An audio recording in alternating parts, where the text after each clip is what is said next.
Olá pessoal, tudo bem com vocês? Espero que sim. No vídeo de hoje eu quero falar com vocês uma coisa que é um pouco difícil da gente entender no ensino médio e que quando entramos nos cursos, como por exemplo da área de exatas, como física, química, engenharias, fica mais complicado ainda. No caso, eu quero falar com vocês sobre os orbitais atômicos. Então depois da vinheta eu volto e vou falar com vocês sobre isso.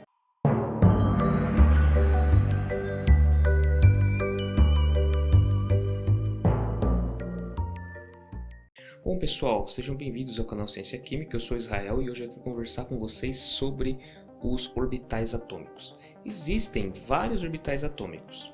Dentre eles nós temos o orbital S, o P, o D, o F, né? E dentro dessas classificações existem, por exemplo, os orbitais, no caso do S é somente um único orbital, formato esférico, e dentro dos orbitais, por exemplo, P, você tem três orbitais que se orientam nos eixos X, Y, Z, né? Os orbitais do tipo D nós temos 5 tipos, os orbitais do tipo F nós temos 7 tipos. E vale sempre lembrar que dentro de cada orbital só cabem 2 elétrons. Né? Então, nós temos uma distribuição de elétrons ao redor do núcleo. Se você quiser saber um pouquinho mais sobre isso, eu vou colocar um vídeo aqui no card, vai aparecer aqui em cima, que vai explicar um pouco mais sobre isso, né? Sobre as camadas eletrônicas, por exemplo, né? Então você vai entender melhor como está essa distribuição. Porque o intuito hoje não é falar especificamente quais são as diferenças entre os orbitais, mas é falar sobre o orbital. É fazer com que vocês consigam entender um pouquinho mais o que é o orbital, né? Bom, bem simplesmente nós podemos falar que o orbital ele é uma região do espaço onde nós podemos encontrar um elétron. Essa região do espaço ela circunda o núcleo. Então o que nós temos? Nós temos uma região do espaço que ela é extremamente positiva, ou seja, ela possui partículas carregadas positivamente, no caso os prótons, e também obviamente os nêutrons, né? Nós sabemos que os núcleos são formados por prótons e nêutrons, né? E nesse caso, então, ao redor desse núcleo atômico, né? Em inglês desse core, o que nós temos? Nós temos várias cargas negativas. E a ideia, né, primordial no caso desses orbitais, na realidade não sabia-se que eram orbitais, né? Mas é que nós tínhamos uma superfície, né, uma superfície sólida, e sobre ela nós tínhamos então vários elétrons incrustados. Só que com o passar do tempo nós fomos descobrindo que não era bem assim a coisa, né? Principalmente com a ideia de que isso não é algo sólido, mas sim algo que representa uma posição muitas vezes, né? Então o que acontece? Nós temos que entender o quê? Que os orbitais eles são locais, onde você vai encontrar uma carga negativa. Quando nós falamos de carga positiva, sabemos que está no núcleo, né? Então vamos dizer que nós temos um ponto positivo no espaço, né? E o que é o espaço? Vamos considerar uma folha de sulfite como sendo o espaço. Então o que ela tem? Ela tem um eixo que vai ser o eixo X e tem um eixo Y, né? Então nós temos uma estrutura em duas dimensões. Então nós temos duas dimensões aqui no caso. Obviamente, se existissem, por exemplo, um outro eixo saindo na direção da câmera, né, vindo nessa direção aqui, nós teríamos uma terceira dimensão. Mas vamos deixar isso um pouco mais para frente, né? Vamos tentar entender o porquê que eu estou utilizando então uma folha sulfite para representar essas duas dimensões. Imagine então que nós temos um ponto que seria positivo bem no centro dessa folha, né?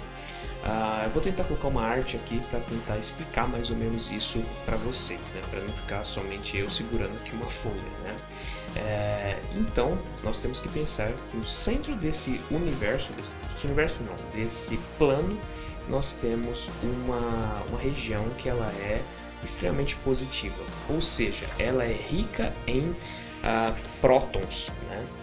Nós sabemos que temos ali uma região que ela está extremamente positiva e ela precisa ser equilibrada, né? Como que ela vai ser equilibrada? Ela vai ter então cargas negativas que vão se aproximar dela. Nesse caso, o que vai acontecer então? Nós temos que pensar que nessa estrutura de duas dimensões como temos na nossa folha, nós vamos ter uma distribuição de elétrons. Então essa distribuição de elétrons ela vai se dar em duas dimensões. Cada elétron nós entendemos como um ponto, ou seja, ele vai ser representado com a posição x e y dentro desse espaço, assim como o próprio núcleo é representado por uma posição x e y no espaço. O que acontece? Acontece que nós começamos a ter uma distribuição onde nós temos, vamos dizer, um primeiro ponto. Esse primeiro ponto, como eu disse, ele tem uma coordenada x e y. Mas vamos manter esse ponto, não vamos apagar. Vamos colocar um segundo ponto. Ele também vai ter uma representação x e y, uma coordenada. Percebe que ele não está numa distância muito diferente do núcleo, né, em comparação com o primeiro ponto que a gente colocou no espaço. Né? Isso quer dizer o quê? Que a chance de você encontrar esse elétron, esse ponto, né, não é muito diferente, né? Não é tão diferente assim em comparação com o outro. Então o que acontece? Se nós começamos a distribuir uma quantidade de pontos ao redor daquele núcleo, né, desse núcleo positivo, e que eles estejam a uma mesma distância, nós podemos falar que existe uma chance muito similar de encontrar esses pontos a essa distância do núcleo. Né? E sabemos o quê? Que quanto mais próximo esse elétron estiver do núcleo, maior a chance. Obviamente, você não pode ter o elétron encostado no núcleo. Por quê? Porque ali ocorreria então a implosão do núcleo, né? O núcleo ele deixaria de existir. Mas então imagine, nós temos aqui como se fosse uma circunferência agora de elétrons ao redor desse núcleo. Imagine agora que nós vamos aumentar essa quantidade. E sabemos que uma partícula não ocupa o mesmo espaço que a outra, né? Então nós temos que começar a ir para regiões um pouco mais longe do núcleo. Né? Então nós começamos a distribuir esses elétrons ao redor do núcleo, agora numa posição um pouco mais distante. Okay? Então nós começamos a ver que tem uma distribuição um pouco mais esparsa. Né? Esses elétrons eles começam a ficar um pouco mais distante. Lembre-se, não são elétrons diferentes, é o mesmo elétron. Só que aqui nós estamos vendo o quê? Qual a possibilidade de encontrá-lo numa determinada região do espaço. Quanto mais longe do núcleo, mais difícil de encontrar então um elétron. Entendemos então o quê? Que existe uma região específica ao redor do núcleo que encerra alguns elétrons, 2 no máximo, né? Então ele não pode nem estar muito longe, porque não é tão fácil de você encontrá-lo, pelo simples fato de que a interação eletrostática que existe entre o núcleo e o elétron acaba sendo muito pequena e esse elétron ele se perde, né? Assim como também ele não pode estar colado no núcleo, porque senão o núcleo implode. Então nós temos então uma região específica no espaço. E o mais interessante, provavelmente você já ouviu no ensino médio o termo densidade eletrônica ou mesmo nuvem eletrônica. Por que surge isso? Pelo simples fato de que, conforme você começa a ter essa distribuição, né, desses elétrons, a região mais próxima do núcleo ela fica mais concentrada. Né? Então você tem uma alta densidade ali de elétrons. Conforme ela vai se esparçando, né, ou seja, vai ficando mais distante, é como se aquela região começasse a ficar mais transparente. Então ganha um aspecto semelhante ao de uma nuvem, ao de um gás. Né? Ele é bastante concentrado no centro, mas quando você olha para as bordas, ele é um pouco mais transparente. Então o que acontece? Quando nós falamos isso, nós estamos falando de uma densidade de probabilidade. Ou seja, é como se eu colocasse esse pinguinho no papel e dissesse: eu tenho uma probabilidade X de encontrá-lo aqui. Um pinguinho do lado vai ter probabilidade X mais 0,00001, por exemplo. Então, o que acontece? Você vai calculando essas probabilidades de encontrar ali. Para o orbital S, no caso, essa probabilidade ela se dá na forma de uma densidade esférica. Então, nós temos um orbital na forma de uma esfera. Para um orbital P, por exemplo, ele vai ser mais no formato mais alongado, uma esfera mais alongada, mas com 2 lóbulos. E assim por diante. No caso, por exemplo, do orbital D, ele vai ser um pouco mais complexo, porque ele já começa a ter um formato mais semelhante a um X, né? Onde você tem orbitais, os lóbulos muito semelhantes ao P, né? Então alongados, mas formando um X, né? E aí você vai distribuindo nos eixos do nosso plano, né? X, Y e Z. Bom, eu tinha falado que eu não ia utilizar o eixo Z a princípio, né? Mas a gente já pode começar a interpretar que podemos pegar a figura e rotacioná-la dentro do próprio eixo dela. Então o que acontece? Você acaba formando uma estrutura em 3 dimensões. Então se eu tenho uma circunferência num plano 2D como de uma folha de papel, se eu rotacioná-la, ela vai ter o que agora? Mais do que 2 eixos, ela vai ter um eixo adicional, que é o eixo Z, a terceira dimensão. Então, se eu pegasse a folha sulfite que está nessa posição e eu rotacionar ela assim, ela tem o que agora? Ela tem o eixo X, o eixo Y e o eixo Z. Então, ela ficaria dessa forma aqui, né? Como se tivesse uma terceira dimensão cortando ela. Então, conforme eu faço isso, se eu tiver uma circunferência, ela começa a virar uma esfera.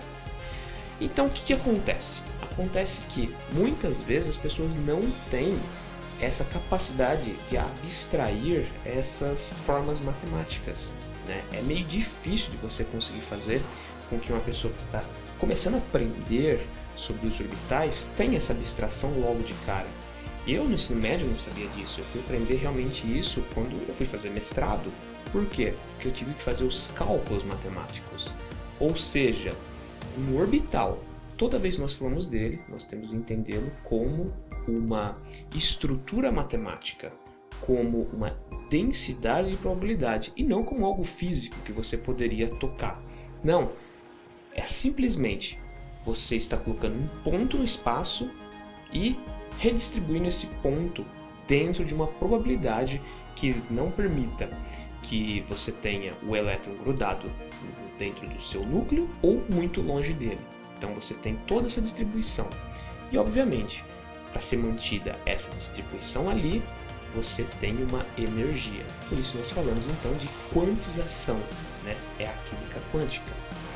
Então pessoal, é uma coisa assim que nós podemos dizer que é bastante elegante, esse raciocínio. Esse raciocínio matemático é bastante elegante.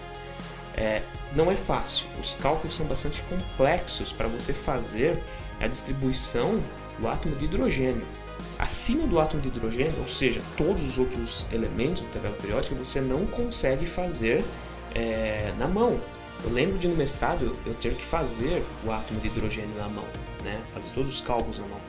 E foi bem complicado, porque foram diversas folhas de almaço.